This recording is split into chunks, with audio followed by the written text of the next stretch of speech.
বাংলাদেশ সহ গোটা মুসলিম বিশ্বে প্রতি বছর ১২ই রবিউল আওয়াল গভীর ধর্মীয় ভাব গাম্ভীর্য ও যথাযথ মর্যাদায় পালিত হয় পবিত্র ঈদে মিলাদুন্নবী। সমগ্র মানবজাতির পরম রহমত হিসেবে আজ থেকে বহু বছর আগে এই ধরনীতে আগমন করেছিলেন সর্বকালের সর্বশ্রেষ্ঠ মানব আখেরি নবী হজরত মোহাম্মদ সাল্লাল্লাহু আলাইহি ওয়াসাল্লাম। কিন্তু কেন এই দিনটি বিশ্ব মুসলিমের জন্য এত তাৎপর্যপূর্ণ ও আনন্দঘন, আর কিভাবেই বা অন্ধকার জগৎকে আলোর দিশা দেখিয়েছিলেন তিনি? ইতিহাস পর্যালোচনা করলে দেখা যায়, নবীজির আগমনের পূর্বে সমগ্র আরব সমাজ নিমজ্জিত ছিল চরম অন্ধকারে।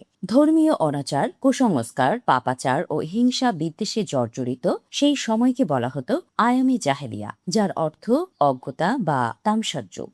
সেই ঘোর অন্ধকার থেকে মানবকুলকে মুক্তির পথ দেখাতে ৫৭০ খ্রিস্টাব্দের এই পবিত্র দিনে মক্কার কুরাইশ বংশে মা আমিনার কোল আলো করে জন্ম নেন রাসূলুল্লাহ সাল্লাল্লাহু আলাইহি ওয়াসাল্লাম।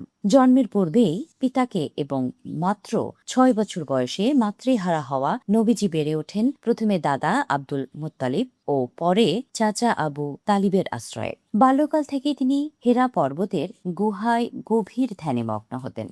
মাত্র ২৫ বছর বয়সে তিনি হযরত খাদিজা রাদিয়াল্লাহু এর সঙ্গে বিবাহ বন্ধনে আবদ্ধ হন। এরপর ৪০ বছর বয়সে লাভ করেন নবুয়ত। আল্লাহ তাআলার নৈকট্য লাভ করে তিনি বিশ্ববাসীকে শোনান একত্ববাদের বাণী। তার প্রচারিত জীবন দর্শন তথা সুন্নাহ হল ইসলাম ধর্মের মূল ভিত্তি। অশেষ ত্যাগ আর সত্যের দাওয়াত শেষে ৬৩২ খ্রিস্টাব্দের ঠিক একই তারিখে ৬৩ বছর বয়সে তিনি ওফাত লাভ করেন। একই দিনে জন্ম এবং একই দিনে তিরোধানের এই বিরল স্মৃতি বিশ্ববাসীকে আজীবন আবেগ আপ্লুত করে। পবিত্র এই দিনটি উপলক্ষে রাষ্ট্রপতি মির্জা ফখরুল ইসলাম আলমগীর ও প্রধানমন্ত্রী তারেক রহমান বাণী দিয়েছেন। এছাড়া সারা দেশে কোরআন তিলাওয়াত, নফল রোজা, দান খয়রাত এবং বেশি বেশি দুরূদ পাঠের মাধ্যমে দিনটি অতিবাহিত করছেন ধর্মপ্রাণ মুসলমানরা। ইসলামিক ফাউন্ডেশন সহ বিভিন্ন ধর্মীয় সংগঠন আয়োজন করেছে যশনে জলুস বা আনন্দ শোভাযাত্রা।